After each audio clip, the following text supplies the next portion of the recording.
Whoa, haven't you heard? Gas prices are so low. Look at the gas prices, $5 a gallon. It's so low. Look at it. Hashtag gas prices are so low. Man, I'm so in touch with the American people.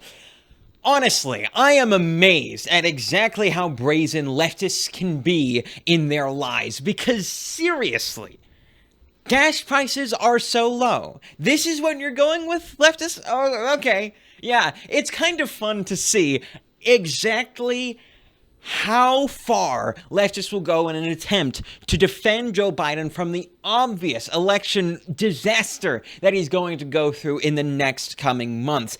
And in case you haven't heard it, the vegetable chief has not been doing well over the past, well, his entire presidency, but especially in the past couple of months, where even now the New York Times is saying, and Quinnipiac polling, who thought that Ohio was going to be a toss-up for Biden, that Biden has now a 33% approval rating. Now, to be fair, that is a lower down estimate, with even places which I think are more reasonable polling places on average, being Rasmussen polling, actually having Biden closer up to 40%, which I don't know which one to believe. The aggregate polling is at like 37, but it is worth it to say that Quinnipiac polling is not traditionally a right-wing bias polling, and it's not as though that's the only terrible polling metric up for Biden that have come up over the past couple of weeks. There's also the statistic that 75% of Democrats want to see someone else run for presidency in 2024 as opposed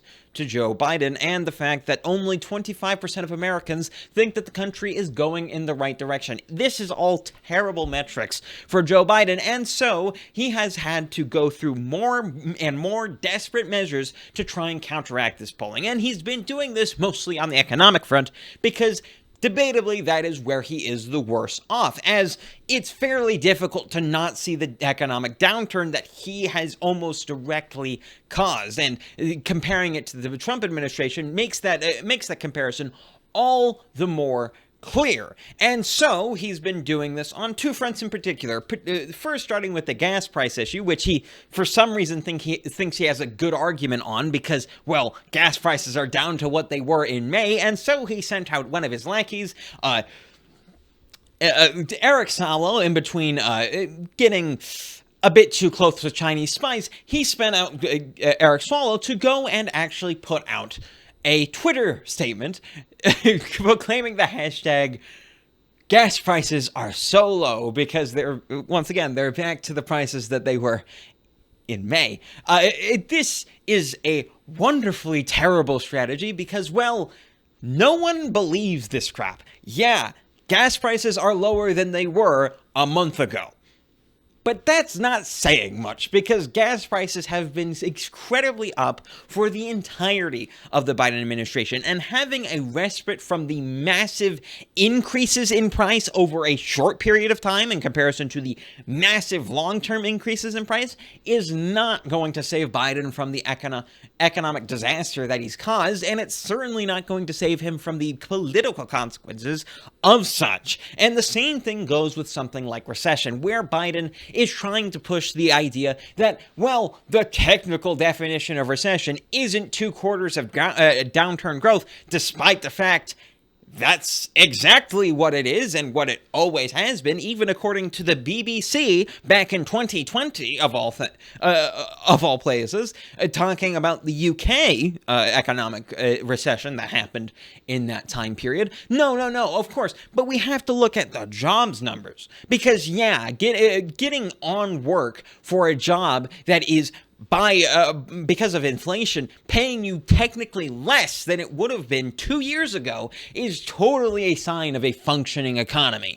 Yeah, it's such a great thing that Biden has accomplished. He's so good on the economy. Look, I don't think anyone on the left here is a useful idiot or mistaken or even out of touch, because there is no way that any of them don't understand the fact that gas prices being bad, that the economy is in dire straits at the moment. Even if they're so high and mighty up in their white-collar jobs and all that sort of stuff, sitting up in middle management and all that, they can look at the stock market, they can look at any of those things that are more relevant to them and see that those are down too. There is all sorts of economic statistics that are not going well under the Biden economy, and there is no way that any of them are unaware of this, particularly not Eric Swalwell, who has a fairly high gas price within his own community, who I'm sure are not very happy to see their congressman go about pretending as though it's totally fine. All of this to say, they aren't useful idiots. They aren't mistaken. They're lying.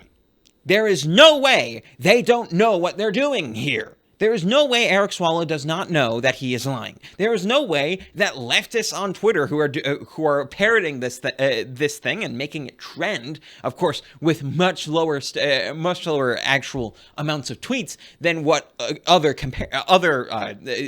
sorts of hashtags would have to get in order to get on the trending page. Of course, they know.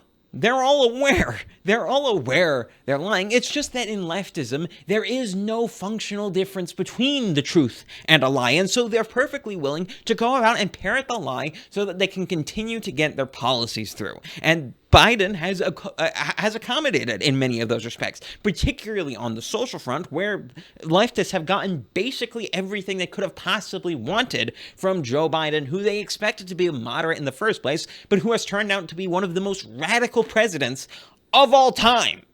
Now, anyone who had an inkling of understanding of Joe Biden's actual history would have expected this, and many people did, but it is where it stands. Many people didn't expect this. They expected Joe Biden to be a moderate or just straight up dead. And seeing the recent sorts of videos that have been coming out on Biden damage control, I wouldn't exactly be surprised if he actually was, because he certainly doesn't look alive in these clips, or at least not sentient. And so Biden has left himself in the position of being incredibly radical on both economics and social issues, and having a terrible midterms that is going to come up in the coming months. Of course, the Republicans are experts in grasping defeat from the jaws of victory, so it's not as though things can't go wrong in the last couple minutes before the election goes down, particularly if certain problems don't get resolved before then.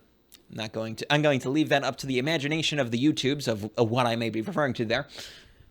But I am still hopeful. I am still optimistic, because many people who are actually right-wing are winning in the primaries of Republican primaries and all of that sort of stuff. I'm hopeful for the direction of the party. Of course, it's not perfect, but hey, it is what it is. And that's where I'm going to leave you guys off. If you enjoyed that video, do subscribe down below and check me out on other platforms, particularly BitChute, Odyssey, Brighteon, and Rumble, whose links are down in the description, all there for you to check out, along with my Minds, my Gab, and my Getter. Check them all out. I'm KelKidman. This has been Breaking on the Daily. Don't be square.